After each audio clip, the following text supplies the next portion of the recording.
have this guy that lives with him named it's Dale. To kill him. Tell him to do right something, now. he'll do it. And What does Dale look like? I would just like to tell you guys that 56-year-old Dale Childress has prior convictions for drug possession. I don't know Fit the what we're gonna description of do, the actual shooter. but He's definitely somebody we need to talk to. kind of boring. Zanoni asks the warrant squad to try to track down Dale Childress. See you later. In the investigation, Amanda's sister, Crystal, 1 second. shows up at homicide, wanting to speak with detectives. When I heard about it, Good. the first person I thought of. What was the last time you saw him? At court Monday. And Amanda told them everything from to pimping prostitutes. Do you think he would go himself, or do you think he would hire someone? Not sure he was good. Maybe hire somebody. Good and like his voice. Who is he going to hire? Let's see right See there. you guys later. So you basically don't Larry arrives at homicide with his the video attorney. doesn't do anything. It's gonna So basically you know what's going on, right? and stuff. So I just wanna know. So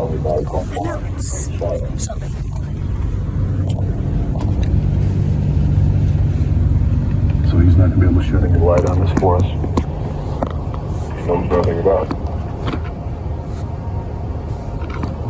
Okay. There's a search warrant for your fingerprints and saliva buccal swabs. They collect Larry's DNA and prints and let him go. He was just a cocky little son of a bitch. I mean, ask him, so you don't even want to help find who you killed your wife, and his lawyer had to answer for him. So I didn't care much for him at that point.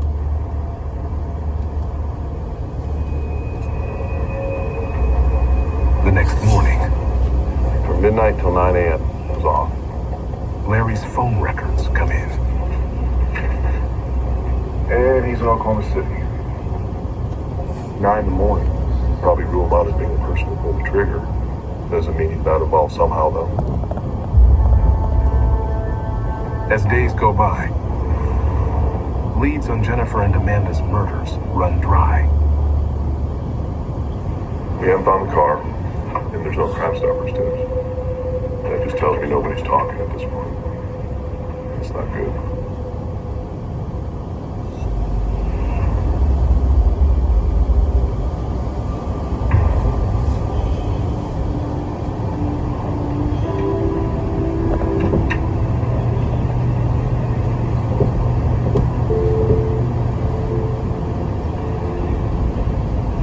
I found a box of things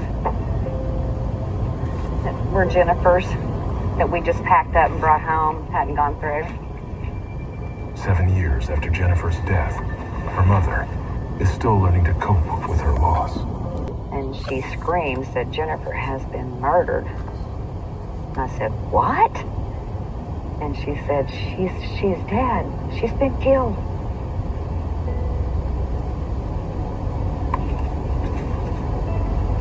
I hung up and I was screaming and crying. And nobody knew why or who would do that. This is a good one. Jennifer was always happy, cheerful, wanted to have fun. She would help anyone that needed any help. She was trying to help Amanda get through the child custody issues and things that she was going through. That's going on there. Okay, now here's the jewel. This is a real good one of Amanda and Jennifer. Yeah, it's tough. It really is. It's very, very tough.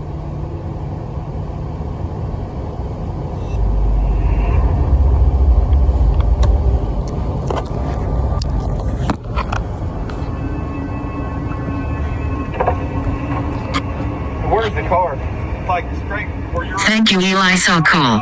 apartment complex. 2 weeks after Amanda and Jennifer were gunned down, while working another case, detectives spot the shooter's Grand Prix. in an apartment complex parking lot. We set up surveillance in an adjacent vacant apartment. We wait hours. The killers do come back to those cars. And I think Detective White made a suggestion, can't we move this along a little and take a peek? And I went out and looked in it, and I see the car burned. My initial reaction is, wow, this is not good. It burned the inside.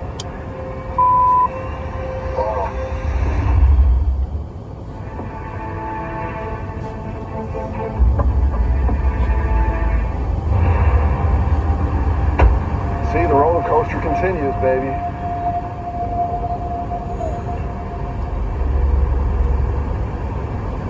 This is the worst burn job ever.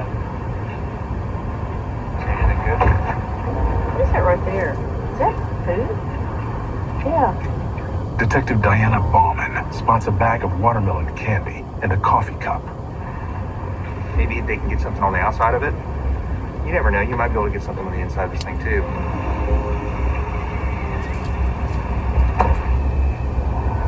Best case scenario is we pull a print off of it and can tie it to somebody. Worst case scenario is nothing. We don't find anything in it. Start my friggin' launch sequence. Nate, did they print and swab that car last night? Yes. They could not get any prints from the inside. So, they swabbed. The crime scene unit is able to recover DNA from cigarettes found in the car, but results could take weeks. I mean, it's better than nothing.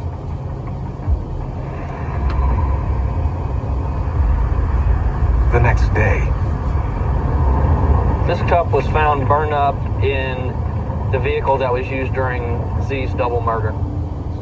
the team traces the cup to a Fiesta Mart just 2 miles from the crime scene. We got video from the morning of the murder. Detectives get video from the store.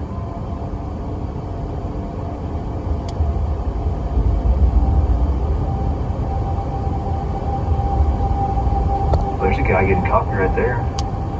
Looks young.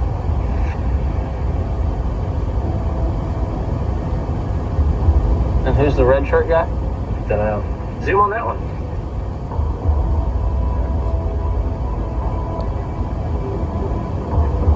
Is that Larry? Holy Gave him cash. yeah, he pays for it all.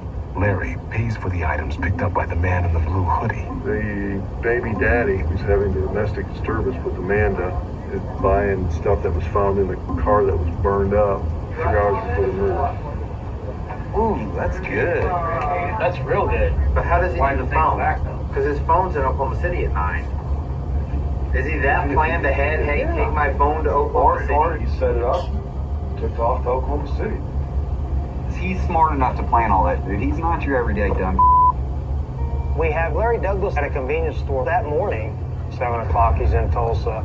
But at 9 o'clock, when the murder happens, he's in Oklahoma City. So that gives him the alibi that he's betting we can't shake. We need to find who the little dude is.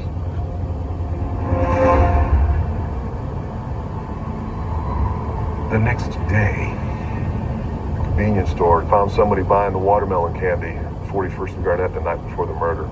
the candy was bought at the same store and on the same night that they spotted Larry and Dale.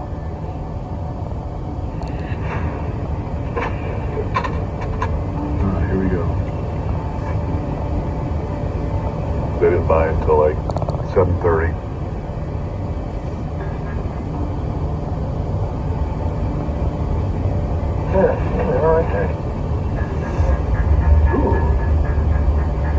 Dale bought the watermelon candy 7:30 the night before.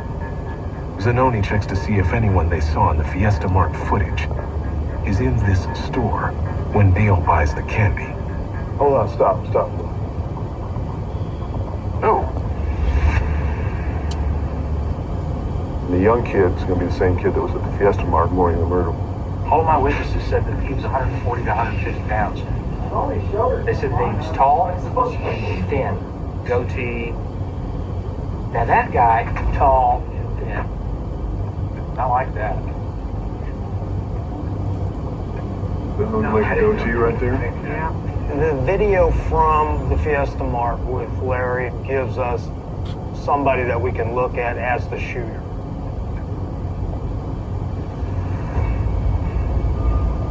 I'm gonna figure some way to find this too.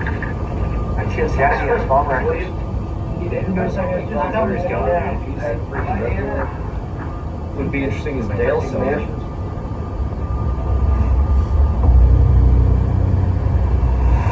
6 days later, There's a bunch, 9:30, 9:31, 9:34. Dale's phone records show that he called the same number 3 times, minutes after Amanda and Jennifer's murders. Frazier runs the number in Facebook. Here we go. That's him! Yeah. Boom. Yeah, that's him. Quintel Sharpshooter.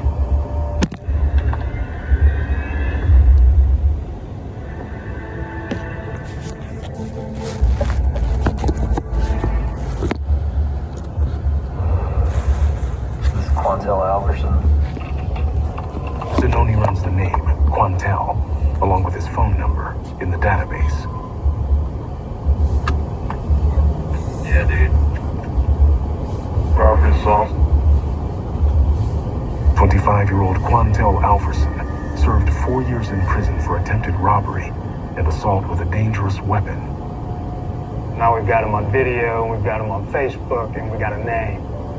I'm gonna put a fresh lineup together.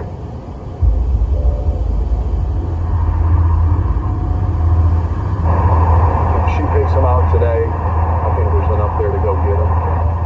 Zanoni heads out to meet with the eyewitness, who gave detectives a description of the suspect. All right, you ready? Look at the features. These pictures were not taken necessarily at the time of the murder.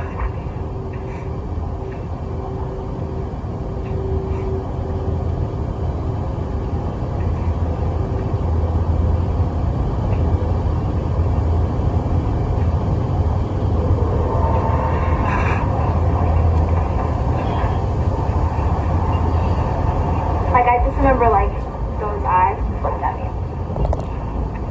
Like, this is, like, the one that, like, I can, like, flash back and remember.